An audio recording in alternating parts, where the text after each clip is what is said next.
Hai teman-teman, kembali lagi bersama saya Bunga Hidayati, NIM 3193121017 dari kelas B reguler 2019, jurusan Pendidikan Sejarah, Fakultas Ilmu Sosial, Universitas Negeri Medan. Pada video kali ini, saya ingin mengajak teman-teman sekalian untuk menonton video inspiratif perihal bagaimana cara cerdas untuk mendapatkan penghasilan dari kisah Pipo dan Embro. Teman-teman bisa melihat videonya berikut ini.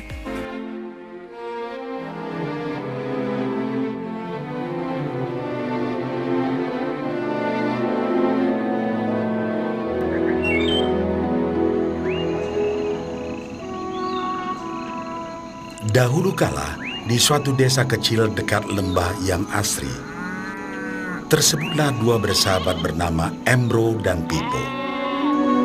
Mereka adalah tipe pemuda yang berambisi untuk menjadi orang terkaya di desanya. Mereka kerap membicarakan impian dan ambisi mereka itu akan kekayaan, kehidupan, dan gaya hidup yang ingin mereka miliki nantinya.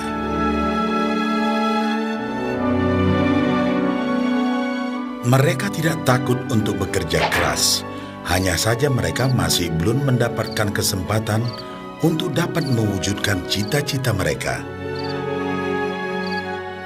Tanpa putus asa, mereka terus mencari dan mencoba gagasan-gagasan baru untuk mendapatkan kesempatan tersebut.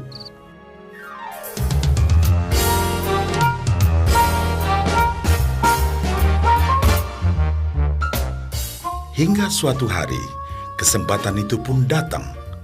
Desa mereka membutuhkan lebih banyak air. Oleh karena itu, kepala desa mempekerjakan Embro dan Pipo untuk mengambil air dari mata air di gunung untuk dibawa ke tempat penampungan di desa. Mereka akan dibayar sesuai dengan banyaknya air yang dapat mereka bawa. Maka mereka berdua pun menyambut dengan baik kesempatan ini.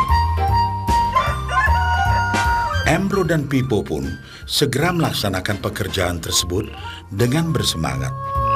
Setiap hari, sejak pagi hingga sore, mereka bergegas menuju mata air dengan membawa ember masing-masing.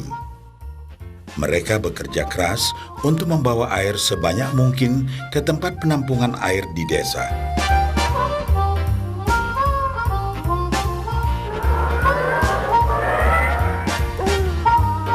Menjelang sore hari, mereka pun pulang dengan membawa upah dari hasil jerih payah mereka hari itu.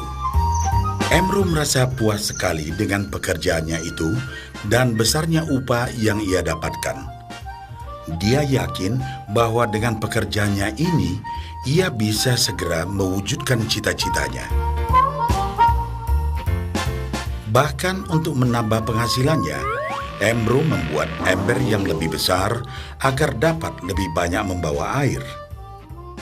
Embro yakin dengan penghasilannya sebesar itu, tak lama lagi ia bisa segera membeli sapi dan memiliki gubuk baru yang ia idam-idamkan.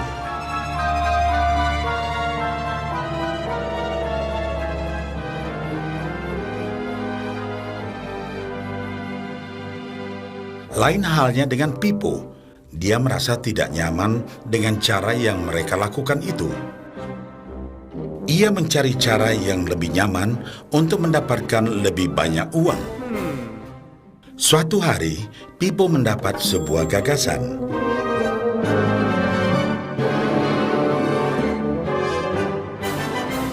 Ia berniat membangun sebuah saluran pipa yang akan mengalirkan air dari mata air langsung ke tempat penampungan air di desa. Dengan saluran pipa tersebut, ia akan mendapat lebih banyak air tanpa perlu lagi membawa ember ke mata air. Ia sangat antusias dengan gagasannya ini. Pipo pun mulai menceritakan gagasannya ini kepada Embro dan mengajaknya bekerja sama. Tetapi Embro tidak sependapat. Ia bahkan mentertawakan gagasan Pipo tersebut karena merasa dirinya mampu mendapatkan lebih banyak uang. Embro pun lebih sering lagi mengambil air dengan ember dan bahkan menggunakan ember yang lebih besar agar dapat membawa lebih banyak air ke desanya. Dengan cara ini, Embro yakin penghasilannya akan meningkat.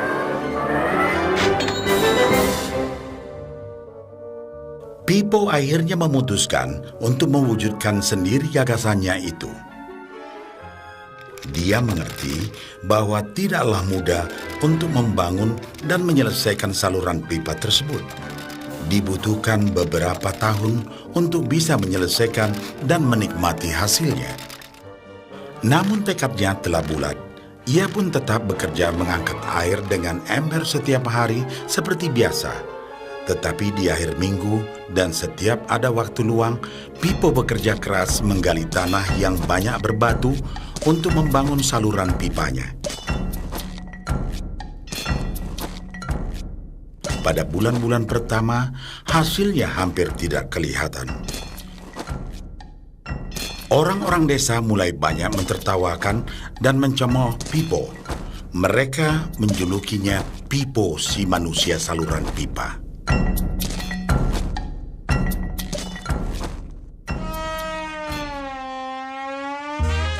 Sementara itu, penghasilan Embro telah meningkat 2 kali lipat.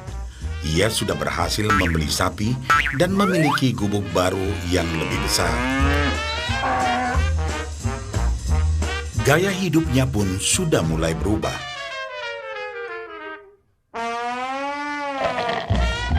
Ia sering menghabiskan waktu sepulang kerja di bar, menikmati hasil jerih payahnya mengangkat ember. Namun, tanpa disadari, badan Embro kini mulai jadi bungkuk karena begitu beratnya ia harus mengangkat ember besar setiap hari. Raut mukanya pun terlihat kelelahan.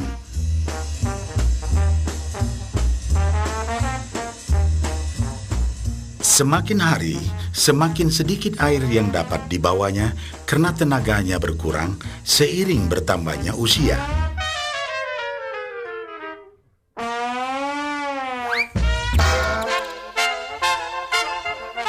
Bulan berganti bulan, tahun berganti tahun. Dan akhirnya, Pipo berhasil menyelesaikan saluran pipanya.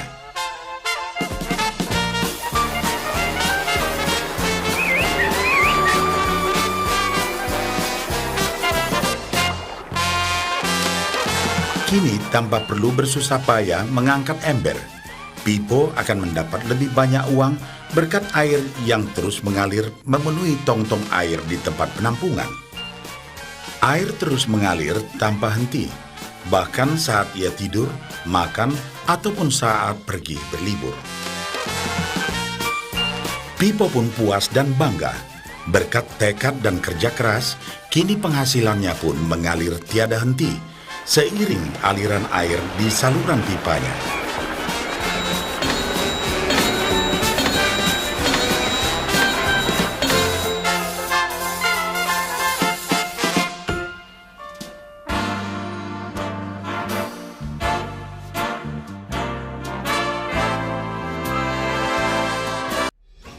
Adapun hikmah yang dapat kita petik dari video Pipo dan Embro tadi sebagai berikut.